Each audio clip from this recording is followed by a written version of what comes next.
Assalamualaikum warahmatullahi wabarakatuh.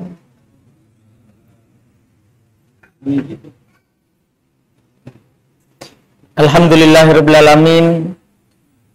Wassalatu wassalamu ala Rasulillah wa ala alihi wa ashabihi wa man tabi'ahum bi ihsan ila yaumiddin.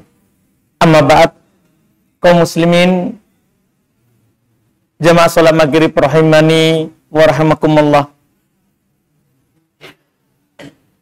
Alhamdulillah, kembali pada malam hari ini kita melanjutkan pembahasan kitab Usul Al-Iman, kumpulan dalil seputar keimanan yang ditulis oleh Al-Imam Al-Mujaddid Syekhul Islam Muhammad ibn Abdul Wahhab rahimahullahu ta'ala. Kita malam hari ini masuk di hadis ke-106 dari 142 hadis yang beliau sebutkan di dalam kitab ini. Kata beliau rahimahullah walahuma, dan dalam riwayat Imam Al-Bukhari dan Imam Muslim, an Aisyah radhiyallahu ta'ala anha marfu'an, dari Aisyah radhiyallahu ta'ala anha secara marfu', itu dari ucapan Nabi sallallahu alaihi wa ala alihi wasallam, idza ra'aitumul ladzina yattabi'una ma tashabaha min faulaika alladzina sammallahu fahdaruhum. Kata beliau, Nabi sallallahu alaihi wasallam bersabda, kalau kamu melihat orang-orang yang suka ikut yang samar, dalil-dalil yang tidak jelas, maka mereka itulah orang-orang yang Allah sebutkan di Quran. Hindari mereka. Yang mana itu? Ini hadis sebenarnya adalah hadis terkait dengan tafsir di surat Ali Imran ayat ke-7. Jadi Allah Subhanahu wa ta'ala berfirman, huwallazi anzala 'alaikal kitaba minhu ayatun muhkamat hunna ummul kitab wa ukharu mutasyabihat. Ini awal ayatnya. Dialah Allah yang menurunkan kepadamu Muhammad Alkitab, Al-Quran.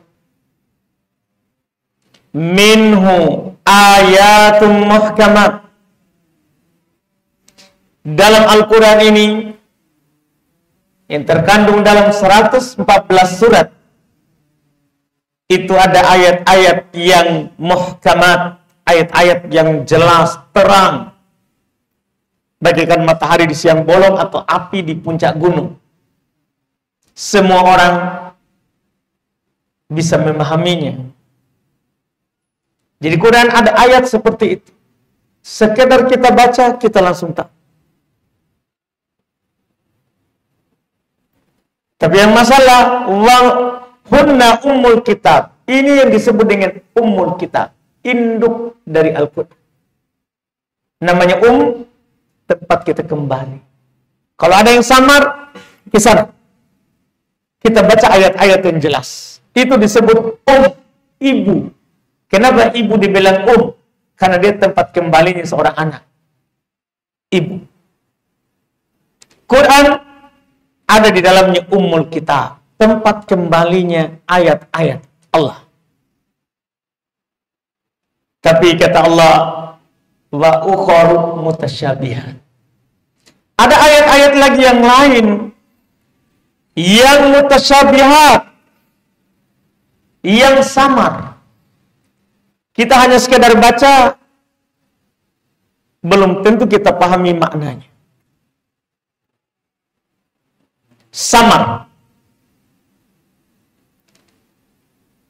Apa yang harus kita lakukan? Maka Allah di sini menyebutkan dua golongan yang mendengarkan ayat-ayat ini. Kata Allah, fa'ammal ladzina fi qulubihim zaygun, adapun orang-orang yang di hatinya ada zayg, kesesatan, di hatinya sudah rusak, fayattabi'una ma tasyabaha minhu, maka pastikan mereka pasti akan ikut yang samar itu.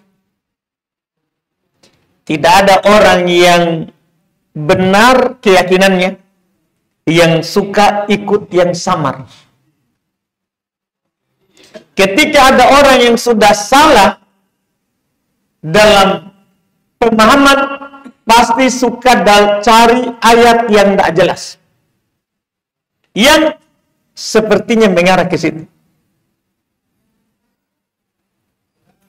Iya, semua itu. Kadang ahli bidah, orang-orang yang salah, itu berdalil dengan Quran. Tapi kita kalau baca, dengarkan ayat yang dia baca, itu ayat yang maknanya itu bisa ke sini arahnya, bisa ke sini. Itu namanya samar. Allah sudah bilang di sini, fa'ammal ladzina fi qulubihim zaygun, adapun orang-orang yang di dalam hatinya ada kesesatan, condong kepada kesalahan, fayattabi'una ma tasyabaha min, maka mereka akan mengikuti yang mutasyabih, ayat-ayat yang samar maknanya.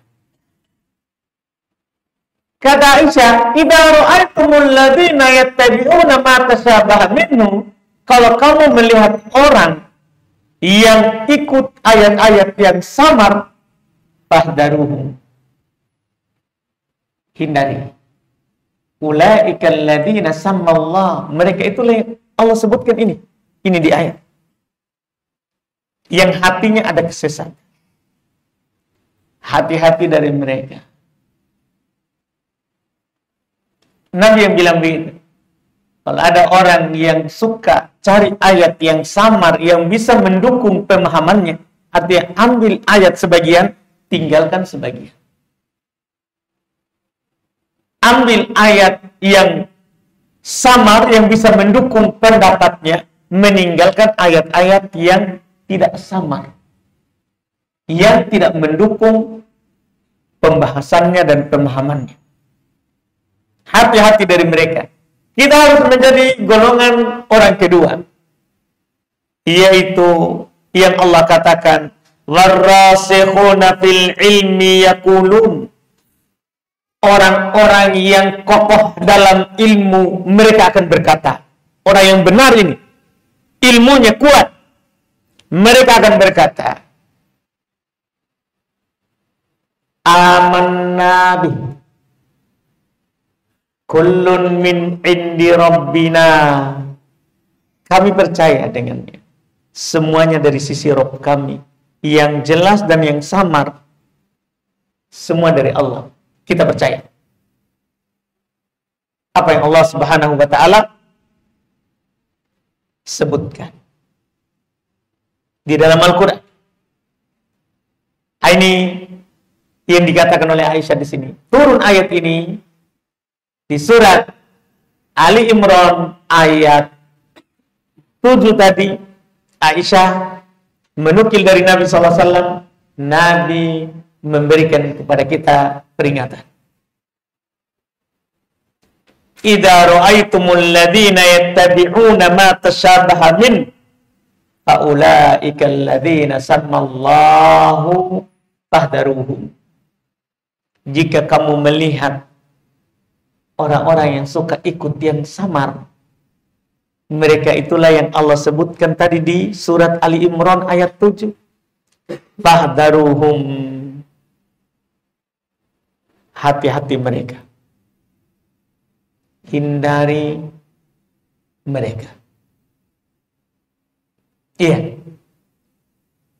ini yang Nabi bilang dan katakan seperti itu. Kenapa? Karena syariat ini semuanya sudah terang. Kalau ada yang tidak terang, kembalikan yang terang. Bawa ayatnya itu ke sana. Kalau ada ayat bahkan yang belum terlalu kita bisa pahami karena kekurangannya ilmu kita, maka lihat apa yang Nabi Shallallahu Alaihi Wasallam katakan terkait dengan ayat itu. Karena sunnah itu menjelaskan ayat Al-Quran. Sunnah menjelaskan ayat-ayat yang ada dalam Al-Quran. Banyak buktinya seperti itu. Ayat misalnya yang kita ulang setiap hari terkait dengan wudu. Allah kan cuma katakan, ya ayyuhalladzina amanu idza kumtum ila sholati faghsilu wujuhakum wa aydiyakum ilal marafiq wamsahu bi ru'usikum wa arjulakum ilal ka'bain. Wahai orang-orang yang beriman, apabila kalian berdiri untuk melaksanakan sholat, cuci wajah kalian, tangan sampai ke siku, usap kepala kalian, cuci kaki sampai mata kaki. Di sini, anggaplah cuci wajah kita paham, oh cuci. Tapi kan kita tidak bisa pahami berapa kali. Jika kita cuci wajah ini berapa kali? Kan ini namanya sama. Cuci tangan sampai ke siku. Disebut tangan sampai ke siku. Berapa kali? Kita tidak tahu. Usap kepala. Berapa kali? Tidak tahu. Cuci kaki. Tidak disebutkan bagaimana.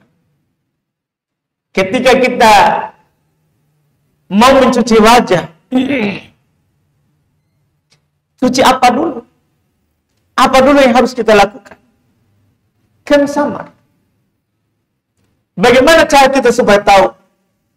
Ya lihat Nabi mempraktikkan ayat ini. Kalau tidak, kita tidak tahu bagaimana caranya wudu. Terus ini kan disebutkan pakai huruf waw. Cuci wajah, cuci tangan, usap kepala, cuci kaki. Kita dulu apa? Apakah kaki dulu, kemudian tangan, kemudian wajah, usap kepala? Kita tahu. Kita cuma dibilang di Quran ini, cuci wajahmu, tanganmu sampai ke siku, usap kepalamu. Masalah usap, gimana cara usapnya? Gimana cara usapnya? Cuci kaki. Ini kan cuma disebutkan tap. Gimana caranya? Nabi praktekkan. Nabi contohkan. Nabi kalau berwudu, ya, belum menuangkan air ke telapak tangan dulu. Baru mencuci kedua tangan, telapak tangan. Setelah itu berkumur-kumur dan memasukkan air ke hidung serta mengeluarkannya pakai satu telapak tangan. Dari mana kita tahu itu?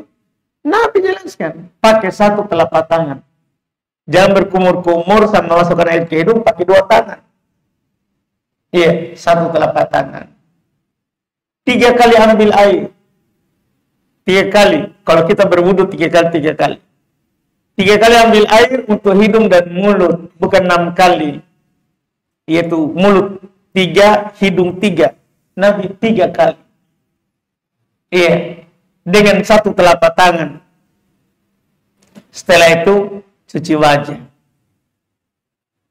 Setelah itu tangan sampai ke siku. Setelah itu usap kepala. Nabi praktekkan bagaimana cara usap kepala dalam hadits Abdullah bin Zaid. Mulai dari bagian depan kepala dengan kedua tangannya. Kemudian dia jalankan ke belakang kedua tangannya sampai ke ujung kepala. Kemudian beliau kembalikan ke tempat semula, ke depan. Kalau kita tidak tahu ini, kita akan usap kepala sesuai dengan Quran tadi. Langsung begini, dalil Quran. Ya tidak salah. Tapi kan cari hadits Nabi. Ini kan Quran global.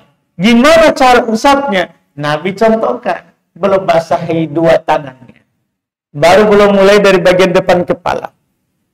Setelah itu belum jalankan ke belakang.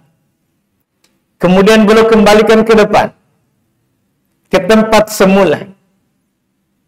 Karena Allah bilang usap kepala. Kalau kita usap depan, itu hanya ubun-ubun. Ini yang disuruh usap kepala. Nabi praktekkan seperti itu caranya. Itu cara. Iya. Kemudian telinga gimana? Kan tidak ada disebutkan di ayat. Kumur-kumur dan masuk ke hidung. Kan tidak ada di ayat. Di mana kita tahu?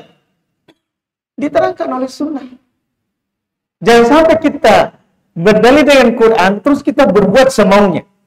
Oh, yang penting cuci kaki, tangan, wajah, usap kepala. Nah, ini harus sesuai dengan maunya Nabi. Harus sesuai dengan maunya Nabi. Iya. Usap kepala sudah. Telinga gimana? Nggak ada di ayat telinga. Nabi bilang al-udhunan minar ra'as. Ini telinga. Bagiannya kepala. Berarti usap juga telingamu. Kalau kamu usap kepala, jangan hanya kepala. Dan tidak ambil air baru kalau usap telinga. Karena 2 telinga ini punyanya kepala. Bukan anggota wudhu tersendiri. Kalau anggota wudhu tersendiri, apa dalilnya? Tidak ada hadits yang menjelaskan ini telinga. Di ayat juga tidak ada penyebutan telinga. Nabi cuma bilang 2 telinga ini punyanya kepala. Ini daerah kekuasaannya kepala, bukan daerah merdeka. Iya, ini punyanya kepala, artinya Nabi contohkan usap kepalamu tadi itu ke belakang, kembali ke depan. Setelah itu turun di telinga. Nabi praktekkan usapnya. Ini jari telunjuk di bagian dalam. Ibu jari bagian luar. Bagian luar, begini. Iya. Dicontohkan semua ini agama apa sempurna. Nah, cara cebok saja diajarkan, masa cara wudhu tidak? Tidak mungkin. Masa ibadah yang membuat sholat kita sah tidak diajarkan? Nah, cara pegang kelamin saat buang air diajarkan. Tangan apa kita pakai pegang? Itu diajarkan. Masa yang menjadi syarat sahnya sholat tidak? Kita yang tidak lihat. Yang Nabi praktekkan. Kadang kita beramal hanya lihat bapak dulu dilakukan begitu. Iya, hanya lihat begitu. Setelah usap kepala, usap telinga, cuci kaki. Iya, cuci kaki. Dari semua tadi itu berapa kali? Dipraktekkan oleh Nabi. Nabi kadang wudhu sekali-sekali, serba sekali. Nabi kadang wudhu 2 kali, serba 2 kali. Nabi berwudhu 3 kali, serba 3 kali. Kecuali kepala. Karena semua praktek wudhu Nabi yang mengulang sampai 3 kali. Ketika kepala 1 kali. Karena cara usapnya tadi. Di hadits Abdullah bin Zaid Bukhari Muslim. Marah wahidah. 1 kali. Terang sekali bilang begitu.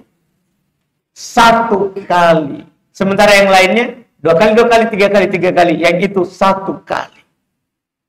Ini baru wudu. Sholat. Lagi sholat. Ini kan rukun kedua. Rukun Islam. Masa Nabi tidak ajarkan? Masa Nabi biarkan kita? Kalau kita berdalil dengan Quran, di Quran hanya bilang aqimus sholat. Dirikan sholat. Gimana caranya? Mau kita cari di Quran, tidak akan kita dapatkan.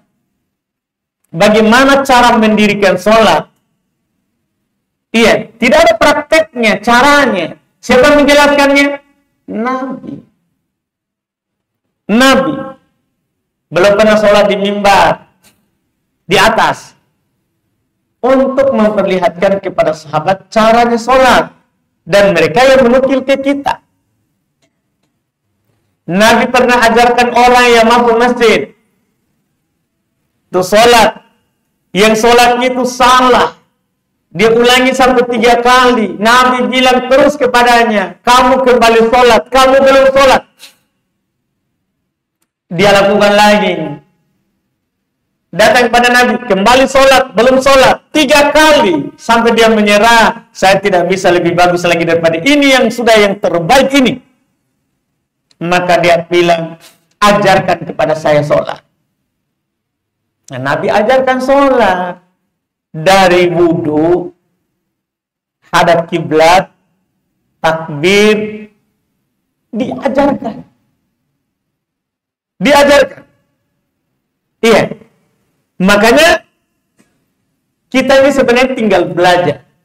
Kalau ada yang tidak jelas, kembalikan kepada yang jelas.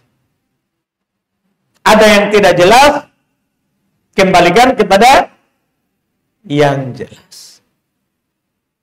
Kapan kita tetap di atas yang tidak jelas, yang samar, maka kitalah orang yang disebutkan di surat Ali Imran ayat 7 tadi.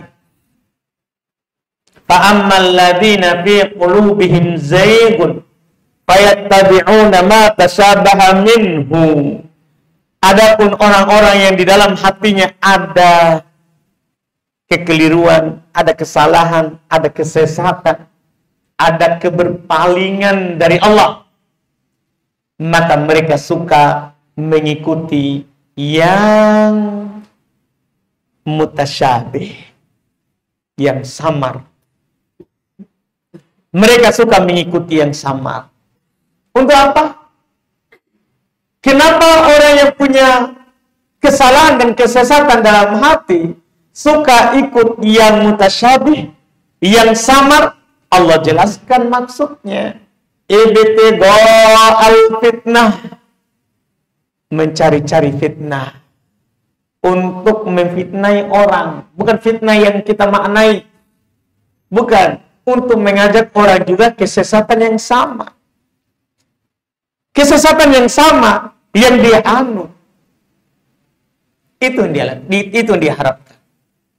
Itu yang dia harapkan. Makanya kita dinasihati oleh Nabi SAW. Karena sunnah Al-Quran sudah jelas, sunnah sudah jelas. Nabi hanya berkata, fahdaruhum, hindari orang-orang yang berdalil dengan ayat-ayat yang tidak jelas. Hindari mereka. Iya, karena bahaya kita akan ikut sesat seperti mereka. Ini yang Allah Subhanahu wa taala sebutkan di Quran, demikian pula yang diingatkan oleh Nabi sallallahu alaihi wa ala alihi wasallam. Kemudian kata beliau berikutnya, wa Ibnu Mas'ud radhiyallahu taala anhu qala Rasulullah sallallahu alaihi wa ala alihi wasallam, ma min nabiyyin ba'athahu Allah fi ummatihi qabli illa kana lahu min ummatihi hawariyuna wa ashab ya'khuduna bi sunnatihi wa yaqtaduna bi amrihi thumma innaha takhluqu min ba'dihim khuluqun yaquluna ma la yaf'alun wa yaf'aluna ma la yu'marun faman jahadahum bi yadihi fa huwa mu'min wa man jahadahum bi lisanihi fa huwa mu'min wa man jahadahum bi qalbihi fa huwa mu'min Walaysa wara'a dzalika minal imani habbatu khardalin. Rawahu Muslim. Masya Allah. Kata beliau dari Abdullah ibnu Mas'ud radhiyallahu taala anhu, beliau berkata, Rasulullah sallallahu alaihi wasallam bersabda, tidak ada seorang nabi pun yang Allah utus pada sebuah umat sebelumku kecuali pasti dia memiliki dari umatnya itu hawariyun, orang-orang yang cinta setia kepadanya, yang ikut apa yang dia bawa, wa ashab, dan teman-teman yang akan menerima ucapannya. Ya'khuduna bi sunnatih, mereka akan mengambil sunnahnya. Wa yaqtaduna bi amri, mereka akan mencontoh apa yang dia perintahkan. Ini setiap para nabi pasti seperti itu. Setiap para nabi dan Rasulullah pasti memiliki pengikut yang akan mengikuti apa yang beliau bawa, apa yang mereka bawa. Dan masalah setelah itu, thumma innaha takhluqu min ba'dihim khulu. Kemudian setelahnya akan ada generasi-generasi yang mengganti mereka. Yang mengambil dari Nabi tadi, ada generasi berikutnya lagi. Yaquluna ma la yaf'alun. Mereka berucap, berkata apa yang mereka tidak lakukan. Wa yaf'alun ma la yu'marun. Ini masalah. Mereka melakukan apa yang tidak diperintahkan. Tidak ada diperintahkan itu, tapi dia lakukan. Kalau seandainya dia berkata, dia sampaikan ke orang, hanya saja dia tidak amalkan, mending itu. Mending. Karena kan yang dia sampaikan dari Allah, dari Nabi, cuman dia tidak beramal dengan. Yang masalah yang ini, lebih berbahaya yang ini. Wa yaf'aluna ma la yu'marun, kata Nabi. Mereka melakukan apa yang tidak disuruh. Ini pengganti setelahnya. Jadi di masa sahabat, mereka persis melakukan apa yang Nabi lakukan. Generasi setelahnya, mereka melakukan apa yang tidak diperintahkan. Tidak diperintahkan, tapi mereka lakukan. Maka kata Nabi, siapa yang berjihad melawan mereka dengan tangannya, itulah mukmin. Kalau ada seruan jihad. Wa man jahadahum bilisani fa huwa mu'min. Siapa yang berjihad melawan mereka dengan lisannya.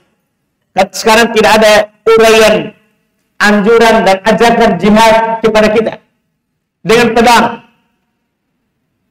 Tapi siapa yang berjihad melawan mereka dengan lisannya, ada orang melakukan apa yang tidak diperintahkan oleh Nabi, tapi jihad dengan lisannya, dia bilang itu salah, itu bid'ah, itu tidak dituntut oleh Nabi. Selama Nabi hidup tidak dilakukan itu dengan lisannya. Apa kata Nabi? Fahuwa mu'min. Itulah yang beriman. Kalau ada bid'ah, kita diam-diam saja.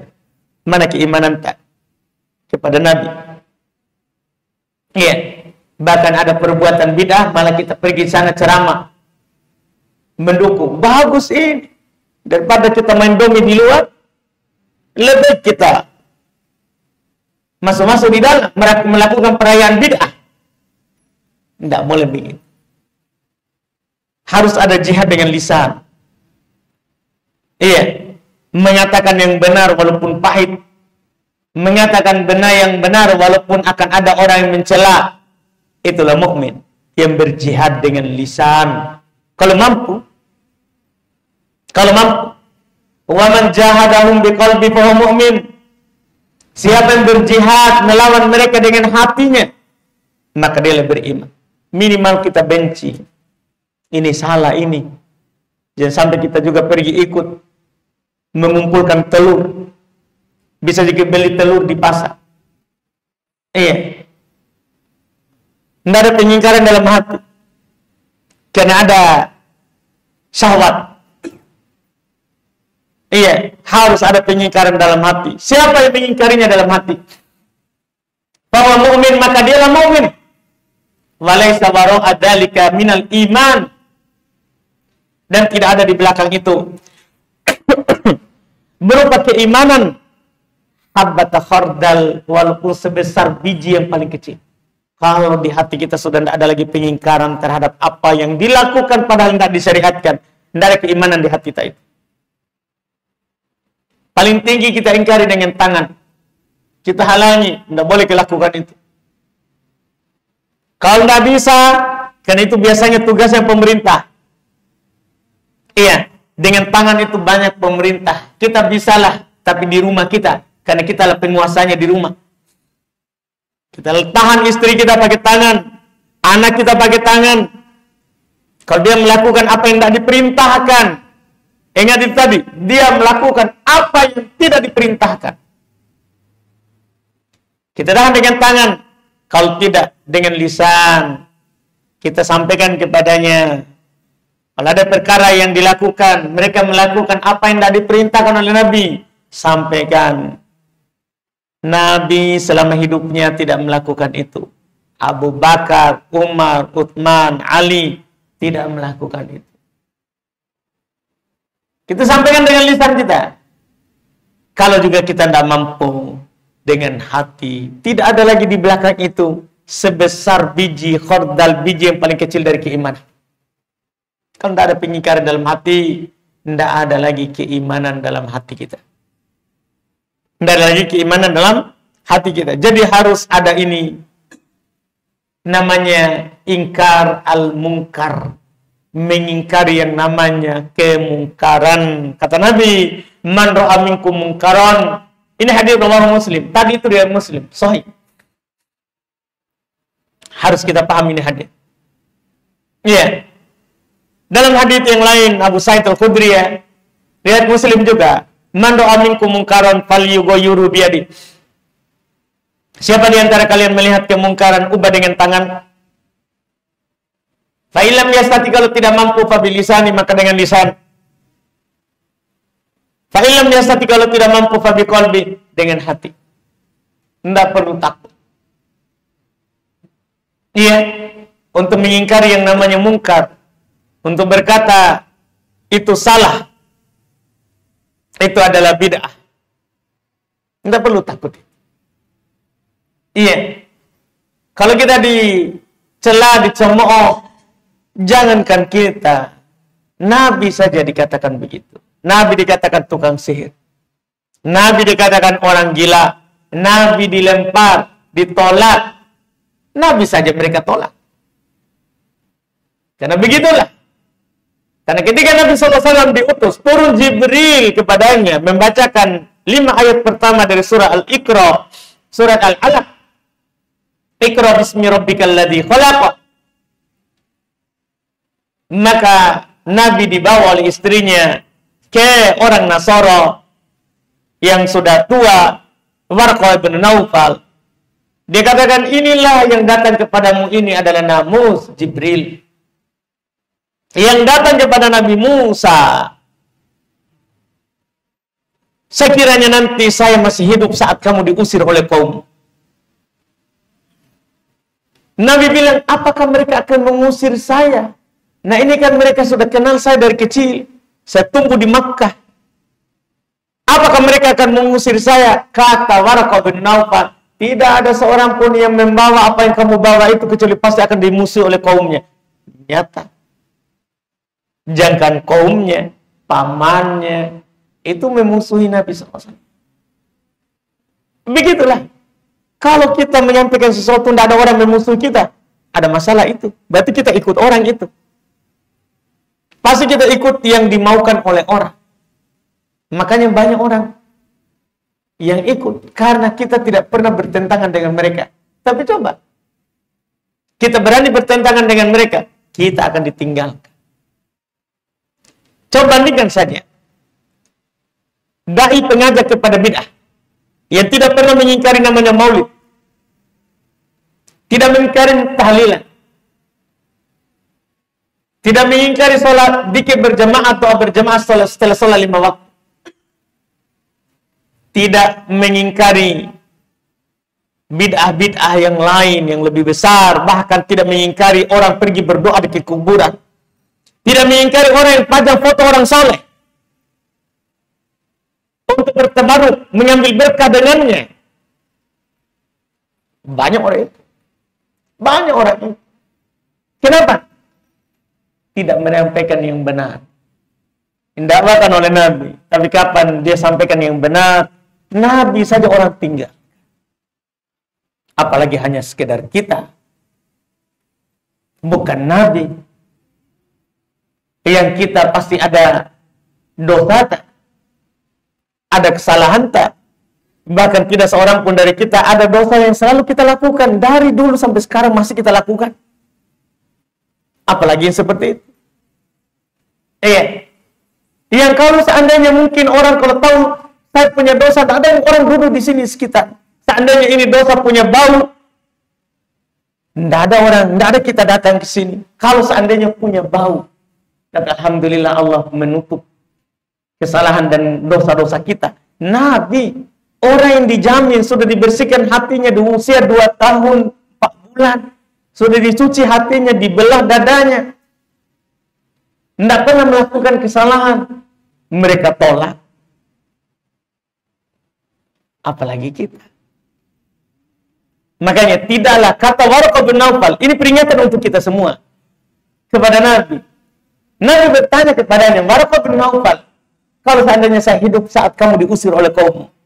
Nabi bilang, heran, apakah kaumku akan mengusir saya? Kata Waraqah, tidak ada seorang pun datang membawa apa yang kamu bawa ini, kecuali pasti akan dimusir oleh kaumnya. Nyata, Nabi mau dibunuh, sampai diperintahkan berhijrah ke Madinah. Karena menyampaikan yang benar. Katakan la ilaha illallah, sembahlah Allah, tinggalkan kuburan, tinggalkan patung, tinggalkan orang soleh. Karena itu Nabi dimusuhi. Nabi dimusuhi. Makanya di sini Nabi ingatkan, ini riwayat Muslim. Kalau ada kemungkaran seperti itu, kita tidak boleh tinggal diam. Kalau masalah kita akan dimusuhi, itu hal biasa. Jangankan kita, Nabi saja sudah dimusuhi. Kita mau dikatakan apa? Itu sudah dikatakan kepada Nabi lebih daripada itu. Lebih daripada itu. Jadi tidak perlu kita tahu. Karena ini demi keimanan kita. Karena kalau kita tidak mengingkari orang-orang yang melakukan apa yang tidak diperintahkan dengan tangan kita, dengan lisan kita, dengan hati kita, tidak ada keimanan. Tapi kalau kita berani ingkari dengan tangan, kalau bisa, kata Nabi mukmin. Kalau kita ingkari dengan lisan kita, kata Nabi mukmin. Kalau kita ingkari dengan hati kita, maka dia mukmin. Tapi kalau sudah tidak ada 3 ini, tidak ada di belakang itu, kata Nabi, berupa keimanan, walaupun sebesar khordal, biji yang paling kecil. Nah, ini harus kita perhatikan. Ini bagian dari keimanan. Mengingkari kemungkaran itu bagian dari keimanan. Jangan sampai tidak ada bangkit kemarahan kita, ada orang melakukan kemungkaran di hadapan kita. Ini bagian dari keimanan, kata Nabi sallallahu alaihi wasallam. Kita cukupkan dulu. Alhamdulillah. Kita lanjut lagi di pertemuan Jumat depan. Jumat depan kita libur. Tanggal berapa Jumat depan?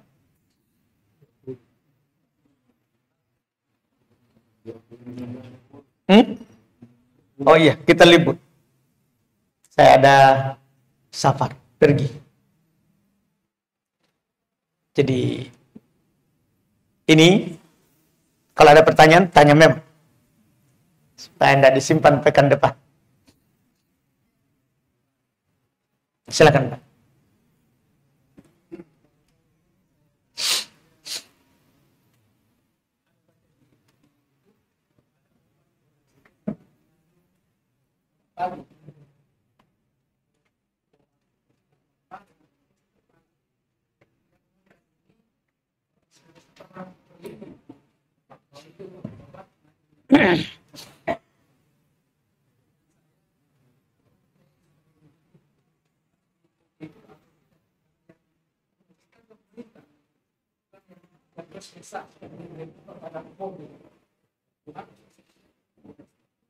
Tapi di POM dikeluarkan.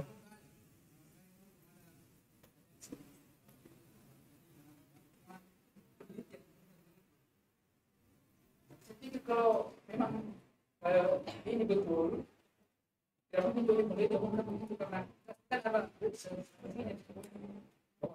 Tapi ini sekarang pemerintah tidak ada leksi. Bahwa ini yang baru. Dipastikan dulu, Pak.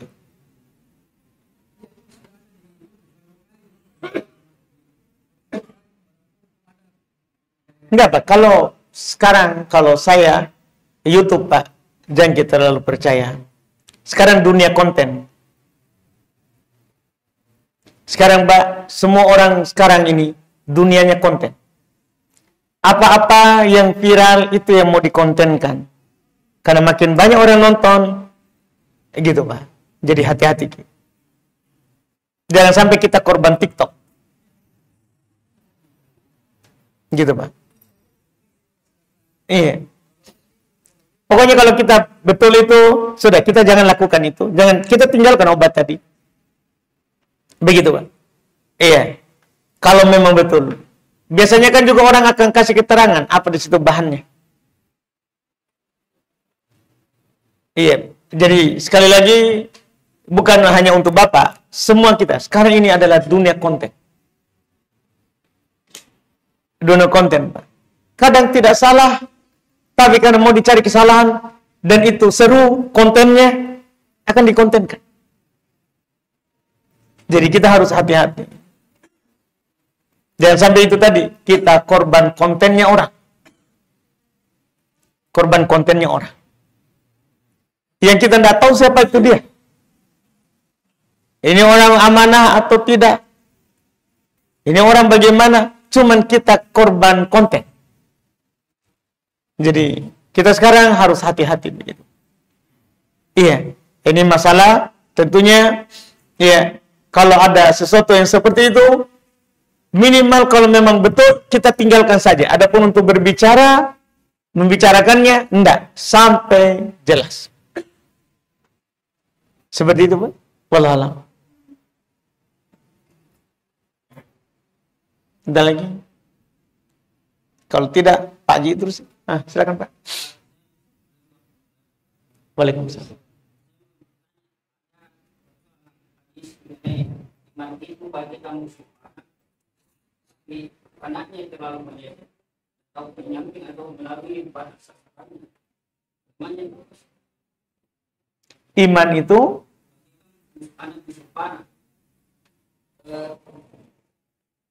anaknya di terlalu menjauh meleset atau terlalu menjauh sasaran atau meleset atau tidak tertarik menikmati mampu bagaimana dari saya atau wallahu alam. Saya juga baru dengar sekarang siapa yaitu mengenai bisnis Islam karena ini tidak bidang kalau bukan terima itu kita khawatirkan masalah iman masalah bidang dia sekarang dia jaga masalah bidang sehingga bisnis Islam dia roboh semua. Walhalam. Walhalam. Enggak tahu. Walhalam. Oh, ada begitu. Jadi yang di Saudi kita mungkin saja yang berkuasa di Arab Saudi Atau sebab itu sendiri berdaya sekarang musik pemerintah Arab Saudi dia sekarang mengatakan kita pindah tinggal biar bukan semua Islam. Oh gitu nih? Iya. Jadi ada situs Islam dia robohkan. Terus? Dia ganti mengenai bahwa ini milah. Bagian dia robohkan semua. Warna.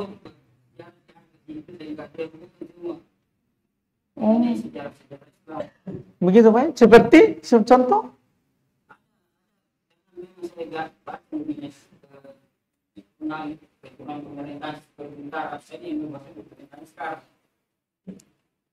Karena dia juga di sejarah. Wallahualam saya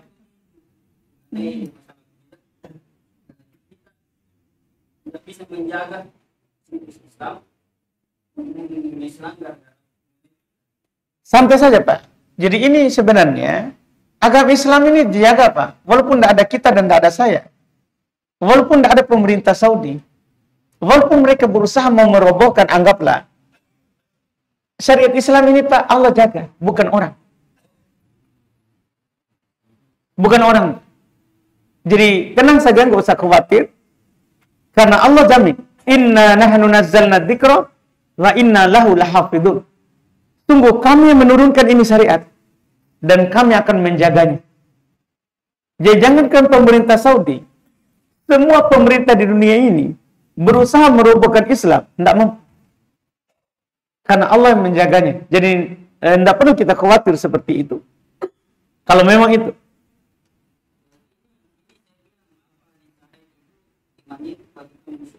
Wallahualam, kalau itu saya tidak tahu. Wallahualam itu. Saya baru dengar juga. Alhamdulillah. Begitu kan?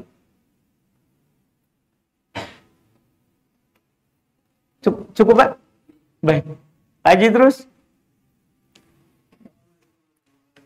Waalaikumsalam.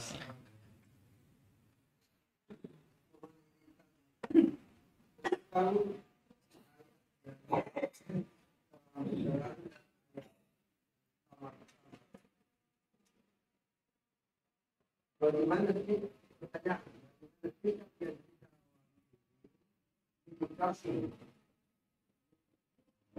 Jadi pemahaman penafsiran tentang ayat yang sama itu kemudian kita yang goyang. Baik. Cara yang paling utama adalah paling penting ketika ada orang menafsirkan ayat, maka kita tinggal katakan apakah itu Nabi memahaminya seperti itu. Saya pernah dapat Pak, jadi seorang penanya bertanya kepada Syekh bin Baz tentang orang habis sholat dia pindah baru sholat, sudah sholat wajib dia pindah.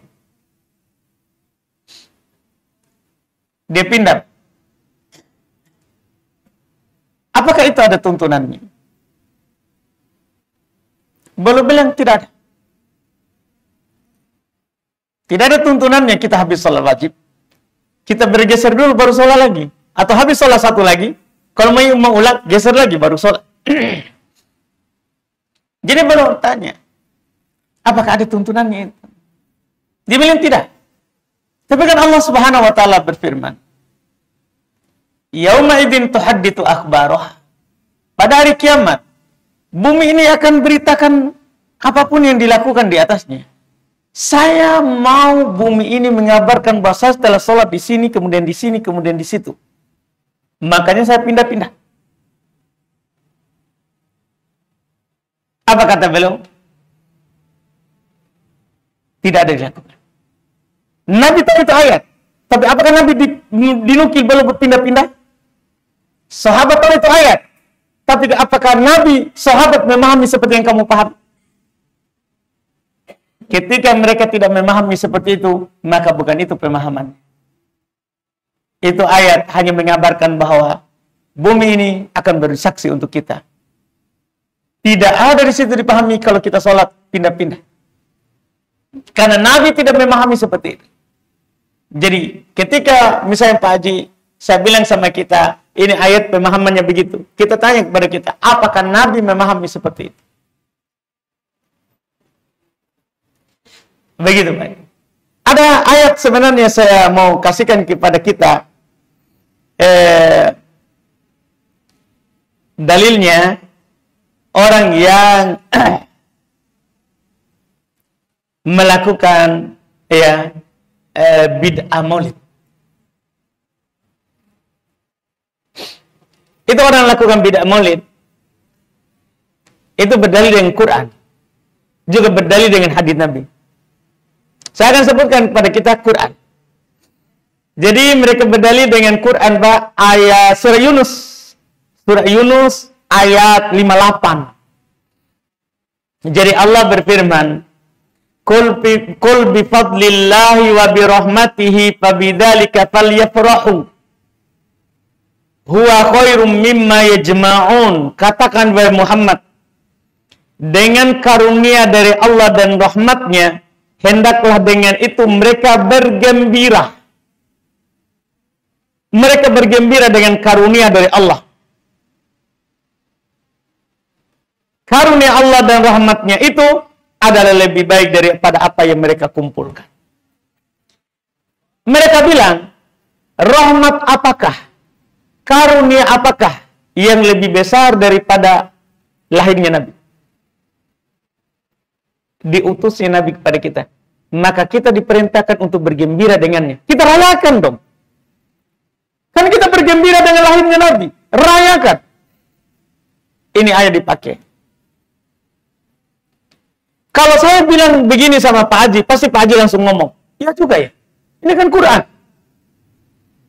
Ini kan Quran, Pak. Surah Yunus. Ayat 58. Tidak mungkin kita ingkari. Di antara yang harus kita berbahagia dengannya adalah kelahiran Nabi. Ayo kita rayakan setiap tanggal 12 Rabiul Awal.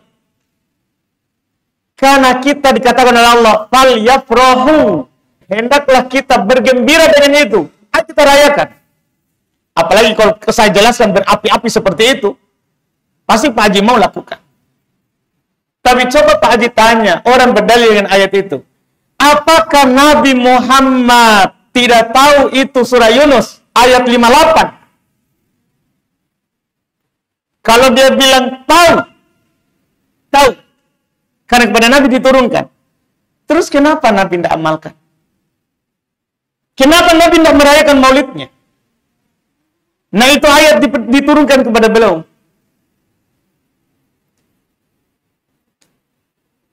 Pertanyaan berikutnya. Mungkin Nabi tidak lakukan. Karena banyak syariat yang beliau mau sampaikan. Sekarang, Abu Bakar lakukan enggak? Jangan dulu bilang lakukan. Abu Bakar tidak tahu itu ayat.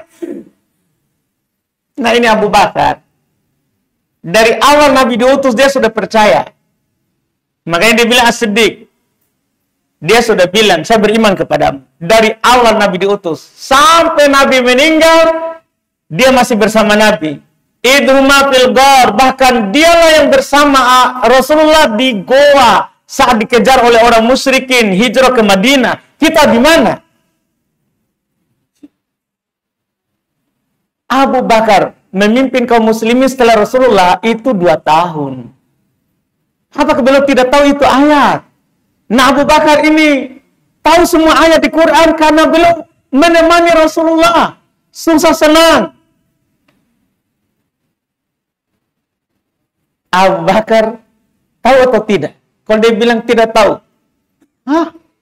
kau lebih berilmu ya daripada Abu Bakar. Tahu dikit bahasa Arab.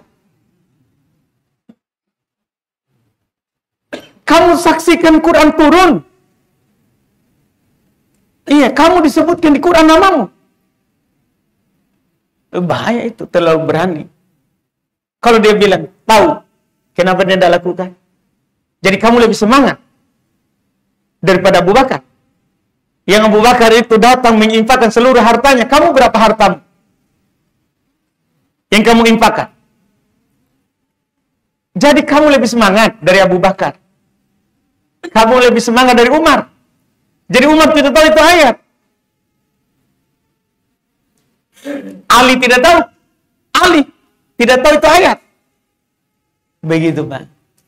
Kalau mereka tahu, terus mereka tidak lakukan, itu menunjukkan itu bukan perkara syariat. Karena kalau itu syariat, mereka duluan. Mereka duluan. Semangatnya mereka jauh dari kita. Begitu, Pak. Ini contoh. Kalau saya hanya pakai saya, itu pasti Aji terima itu ayat. Karena saya berdalil dengan Quran sekarang. Cuman pertanyaannya, Nabi lakukan enggak? Itu saja intinya. Abu Bakar, Umar lakukan enggak? Utsman lakukan enggak? Ali lakukan enggak? Ini kan orang terbaik. Seperti itu, Pak Dian. Kita bisa. Sebagai orang awam begitu saja. Iya, kita kan nggak bisa kaji Quran, anggaplah. Kita tanya saja, Nabi lakukan kapan, di mana Nabi lakukan. Begitu bagi Allah alam. Perbuatan apa saja yang bisa merusak orang baik bagi kondisi kesendirian baik tempat dan waktu. Baik. Yang paling besar tentunya merusak, ini merusak bukan hanya amalan yang kita lakukan, tapi seluruh. Tentunya syirik, Pak. Syirik. Kalau kita berdoa kepada selain Allah, walaupun kita rajin ibadah, hangus ibadat. Kita menyembelih untuk selain Allah, kita minta pertolongan ke kuburan. Ada masalah tak? Mau ke anak, kita pergi ke kuburan. Mau ke istri, ke kuburan. Mau ke PNS, ke kuburan. Hangus itu Pak amalan tak.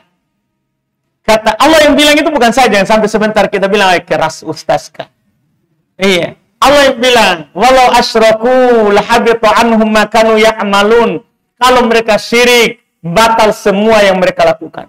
Batal. Semua yang mereka lakukan. Begitu baik. Dan juga Allah Subhanahu wa taala katakan di hadis qudsi, man amila amalan asyraka fihi ma'i ghairi, siapa yang beramal sebuah amalan, dia duakan saya dengan selainku di amalan itu, taraktu wa syirka, saya tinggalkan dia dan syiriknya. Jadi ditinggalkan, Pak. Itu yang paling utama. Selain itu adalah dosa-dosa yang kita lakukan dalam keadaan bersendiri. Seramai orang kita tidak lakukan. Tapi kalau kita bersendiri, kita kerjakan. Itu juga menghanguskan amalan. Itu diantaranya, Pak. Wallahualam. Sudah aman?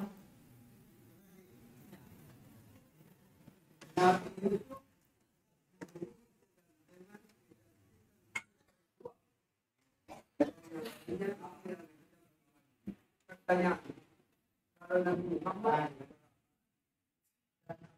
informasi bahwa wanita yang tercantik di dunia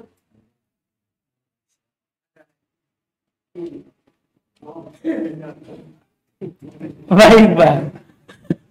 Masya Allah. Iya. Jadi yang tergagah di masanya itu Pak ya Nabi Yusuf.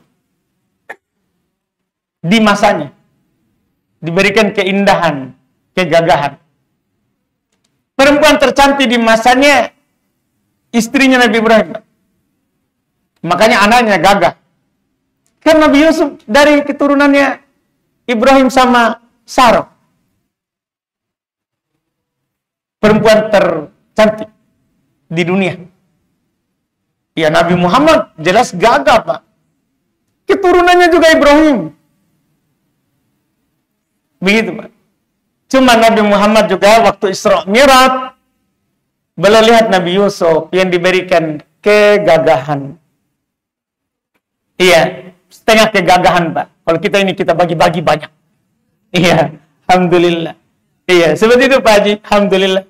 Iya. Kita cukupkan, alhamdulillah. Iya, subhanallahi wa bihamdihi, asyhadu an la ilaha illa anta, astaghfiruka wa atubu ilaik. Assalamualaikum warahmatullahi wabarakatuh.